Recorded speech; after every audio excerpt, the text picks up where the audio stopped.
down in Shropshire, or up in Shropshire I should say. Just had me a lovely winter common, £33.15 an ounce. I'll pop her up to show you.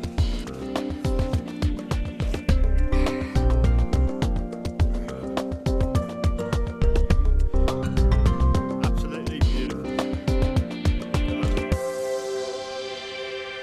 Stunning fish.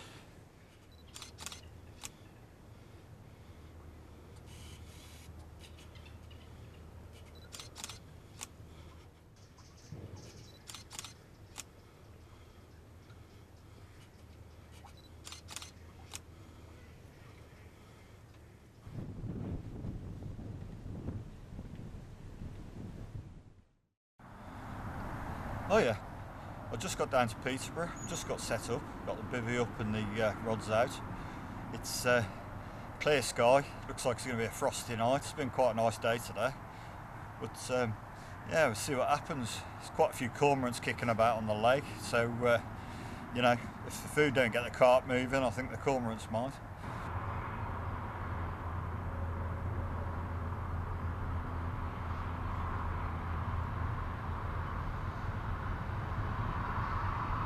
I've been spending most of my time on the swamp up in Shropshire. A lot of you know it as the mangrove.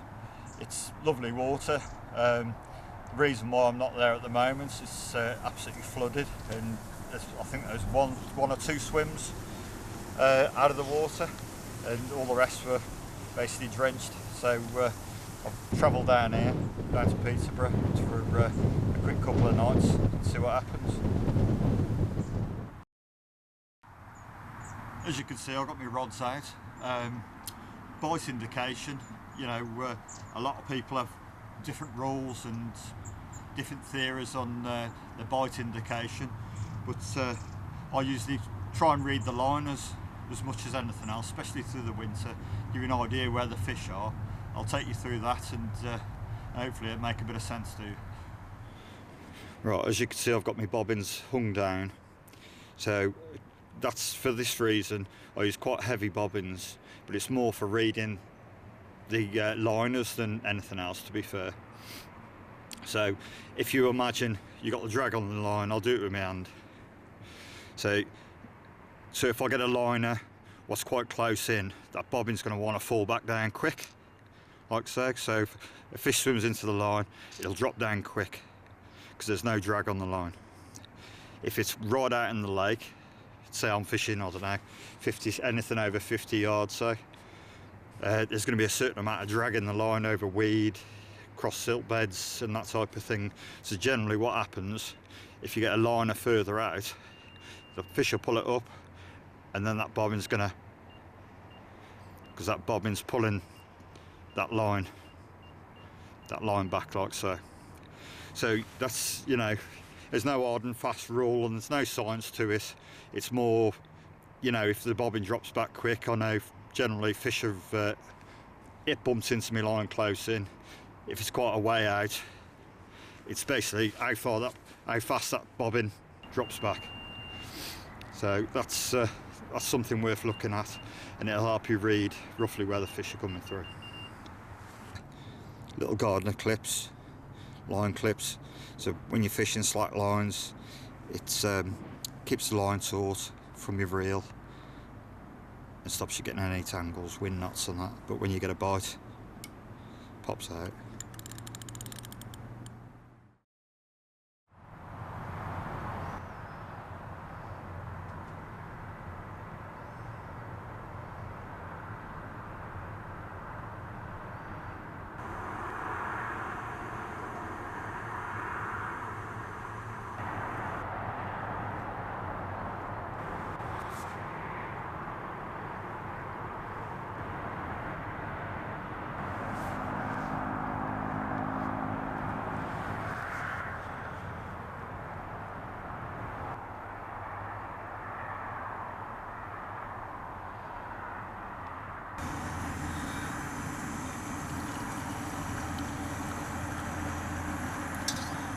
First cupper of the day, best thing on a cold morning.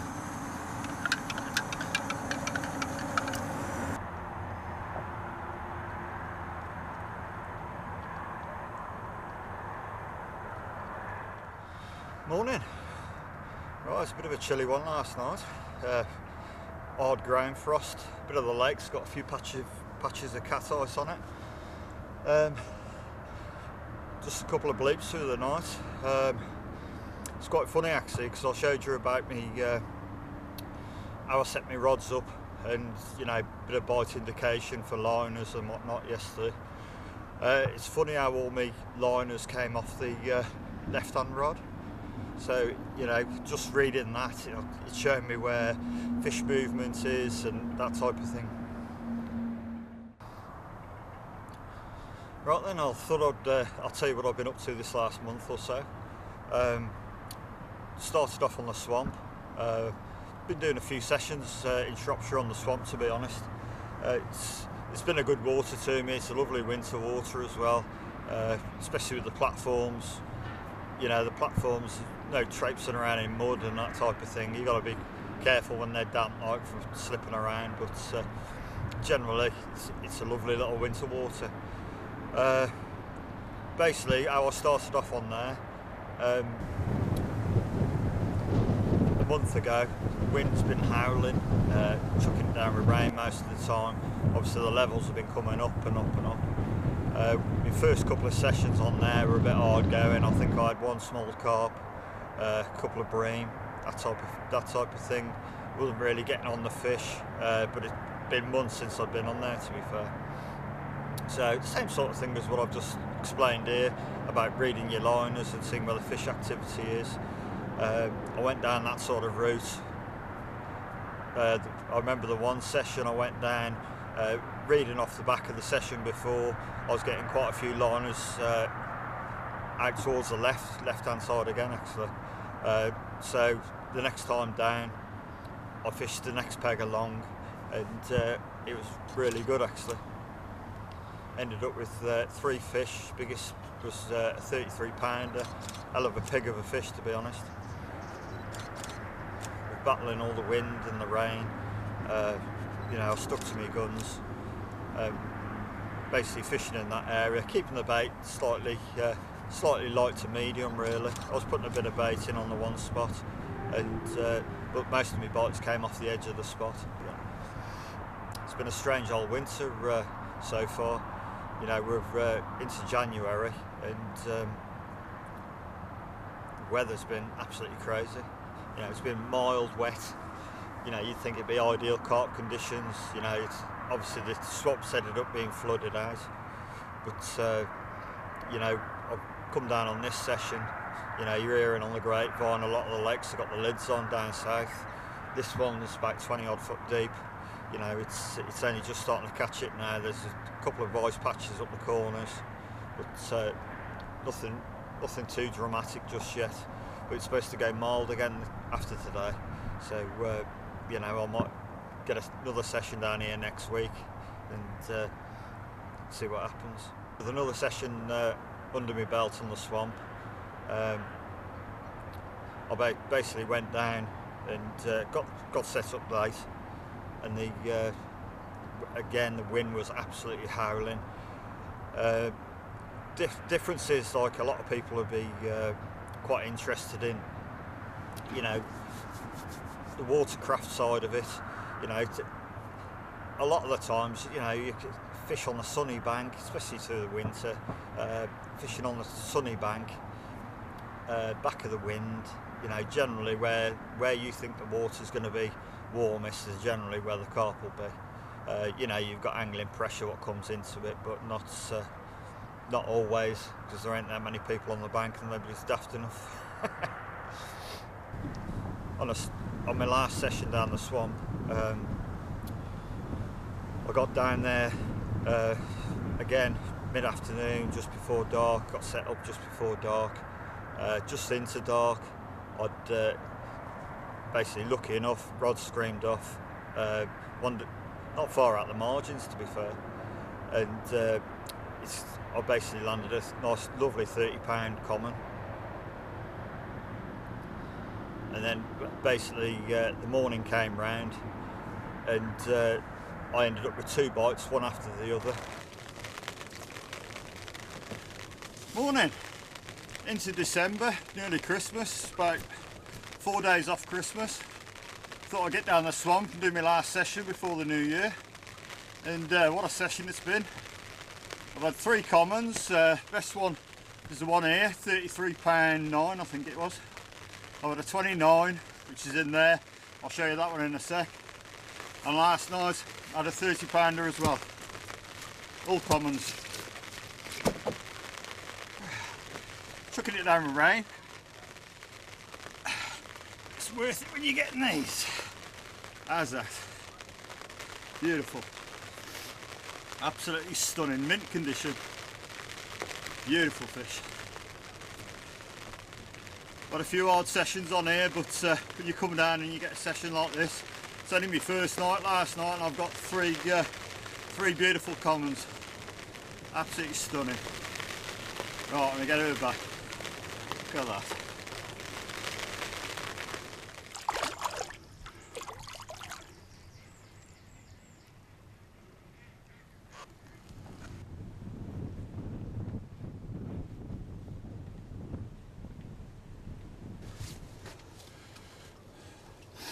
Right then, here's the other one from the brace this morning. 29 pounder. Beautiful. It's a bit lively, this one. Oh, she's gonna go. Just fold them back in your arms like that and they won't go nowhere. There you go. No need to drop them. Put her down, straighten me out.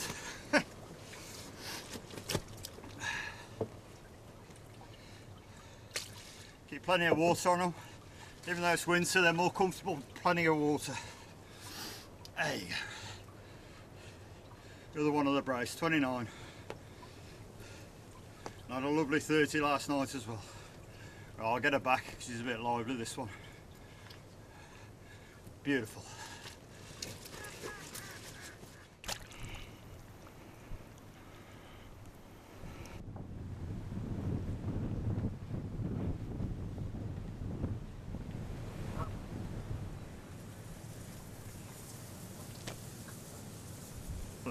On my last session down the swamp, I got down there again mid-afternoon, just before dark. Got set up just before dark, just into dark. I'd basically, lucky enough, rod screamed off, not far out the margins to be fair, and I basically landed a nice lovely 30 pound common.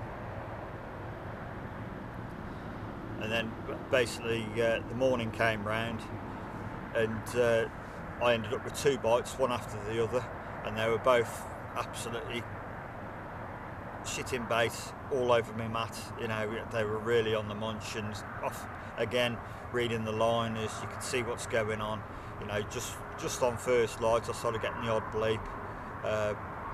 You know, on the one rod on my baited patch, it's continued, and because of the drop back on the bobbins nice and slow, I knew it was somewhere near the area, so you know, I put it down to fish feeding on my baited spot.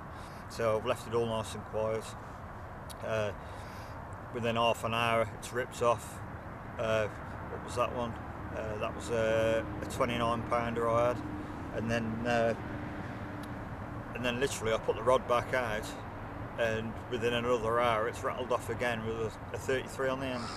So you know, it's been really good to me down Shropshire, or up Shropshire I should say. But yeah, then again, you know, it goes very much with trying to read what's going on. You know, I know a lot of the times in winter you sat there motionless bobbins and that, but you get a couple of bleeps and that, you know, try and read between the lines, and you know, it's obviously fish movement, and you know, like the different sort of liners you can get. Like a lot of people say, oh, you've just been done because you've had a bleep. You know, I've watched fish in the margins, and sometimes I catch a line and spook off, and you'll just get a bleep like that. So sometimes it's you know, especially fishing lakes where, like the harder lakes and that,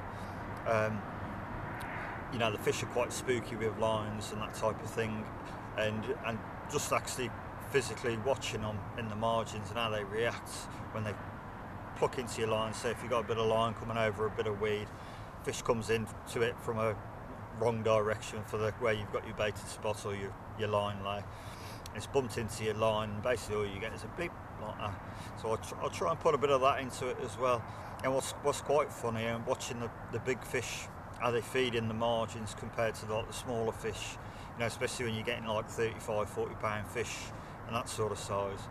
They're what I call like belly draggers, and generally they swim with the belly on the floor, swimming like that, and I've watching them in the margins.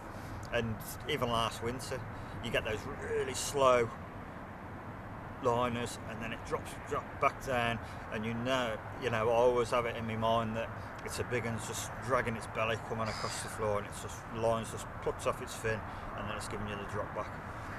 And so there's quite a bit you can read into your liners and that type of thing. Generally, when people say, "Oh, I've been done," and that, if my bobbins are all hung down, and I get what I'd consider, what you'd think, could be a liner, and if it goes beep, beep like that, and it leaves your bobbin hanging, even an inch or two up, I'd say you've probably been done. If it's done that, touch wood. That doesn't happen to me very often, but generally what I look at is I'm always looking for that drop back on the bobbin, and everything's back to where it was after the line's plucked into your line. So, so if you think you've been done and your bobbin's not where it started, that's probably a telltale sign that something's moved your lead and tightened your line up a bit. If it's dropped all the way back down, it's a liner, but them little drop backs what you get on the bobbins, they give quite a few secrets away where the fish are coming through and that type of thing.